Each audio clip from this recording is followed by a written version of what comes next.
Chers amis, je suis heureux de vous retrouver pour ce rendez-vous quotidien. Aujourd'hui, jeudi 26 mars. L'antienne d'ouverture de la messe de ce jour est une invitation à ne pas perdre la joie malgré les épreuves que nous traversons. Soyez dans la joie, vous qui cherchez Dieu. Cherchez le Seigneur et sa force, sans vous lasser, recherchez son visage. Ce qui nous fait être dans la joie, c'est de chercher Dieu et bien sûr de le trouver, de l'accueillir au cœur de nos journées. Ne cherchons pas en dehors de Dieu notre bonheur, nous ne le trouvons pas, et soyons persévérants dans notre marche avec Dieu. Ne nous inventons pas de faux dieux, comme nous le verrons dans la première lecture.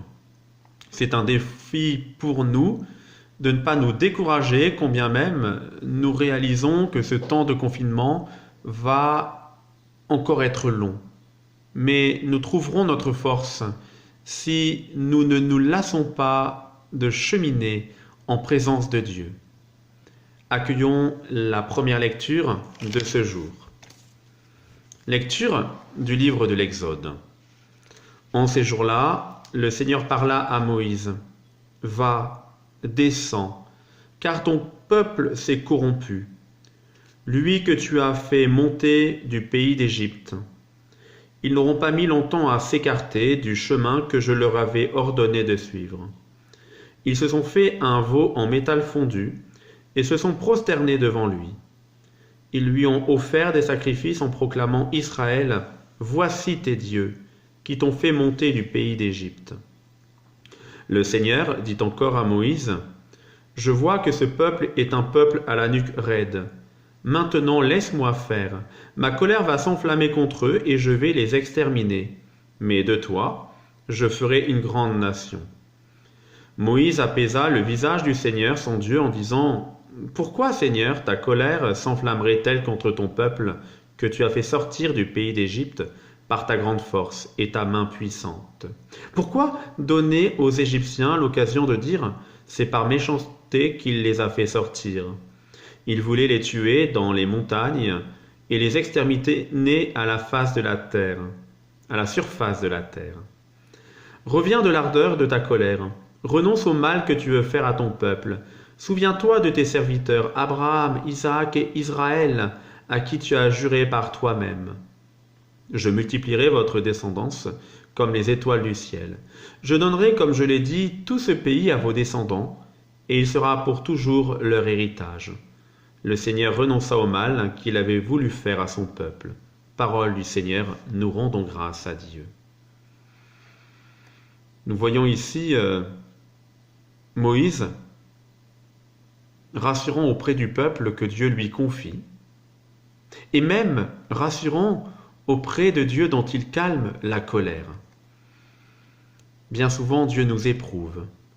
Il se sert d'un événement pour voir comment nous allons réagir. Est-ce avec violence ou est-ce avec calme, confiance et courage?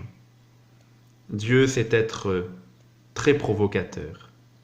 Moïse, lui, sait trouver l'attitude et les mots qui permettent ce long chemin vers la terre promise. Et c'est pour cela que Dieu lui fait confiance. C'est à nous également qu'il convient de rassurer celles et ceux qui se confient à nous en cette période troublée. Moïse, lui, fait le lien entre Dieu et son peuple. Il fait le va-et-vient, et là il va à la rencontre de Dieu sur le mont Sinaï pour y recevoir les tables de la loi, cette charte qui permet à son peuple d'avancer avec davantage d'harmonie. Et cette rencontre dure très longtemps. Et pendant ce temps, le peuple vraiment fait n'importe quoi. Moïse, on ne sait même pas ce qui lui est arrivé. Alors on va trouver quelque chose d'autre pour nous guider. Et là, il se fabrique un veau en métal fondu, devant lequel ils boivent et mangent plus que de raison. Et le Seigneur, un petit peu comme quand un rendez-vous dure trop longtemps, regarde la montre et lui dit « Je crois qu'il va falloir que tu descendes là. Parce que ton peuple se comporte n'importe quoi, n'importe comment, et il a la nuque raide. Dieu sait tout et il sait ce qui se passe en bas. Le peuple ne se sentait plus en sécurité, il a arrêté de faire confiance en Dieu, il l'a oublié, et comme la nature a horreur du vide, il se met à adorer n'importe quoi. En fait, ça nous rappelle un peu quand nous étions enfants, ou dans toutes les familles, il en est ainsi. Dès que les parents ont le dos tourné, les enfants ont une imagination débordante. Et les adultes aussi, quand ils ne mettent plus leur confiance en Dieu, ils se font eux-mêmes des idoles qui pensent les rendre heureux, mais mal. Ils les rendent mal. Ils les rendent malheureux. C'est le sens même du mot d'ailleurs, malheureux. Heureux oui, mais mal. Je crois être heureux, mais je le suis mal. Et Dieu est le seul à nous donner le bonheur dont nous avons besoin. Il nous permet d'être bien heureux.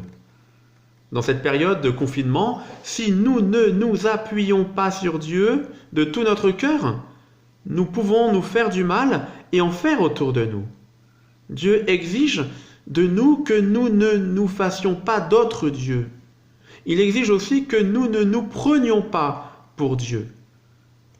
Et cela peut avoir des conséquences terribles de nous prendre pour Dieu ou de nous faire d'autres dieux. Ces dérives qui ont eu lieu ces derniers temps d'hommes qui ont commis des atrocités, soi-disant au nom de Dieu, nous devons les réprouver.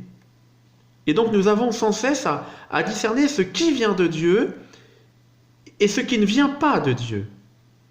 Et pour cela, accueillons la miséricorde de Dieu.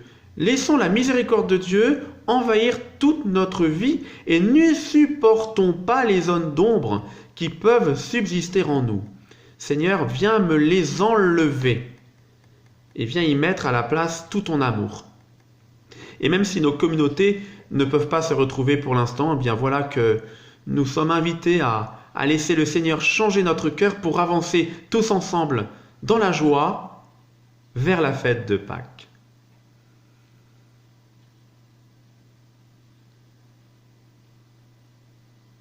Notre Père qui es aux cieux, que ton nom soit sanctifié, que ton règne vienne, que ta volonté soit faite sur la terre comme au ciel. Donne-nous aujourd'hui notre pain de ce jour.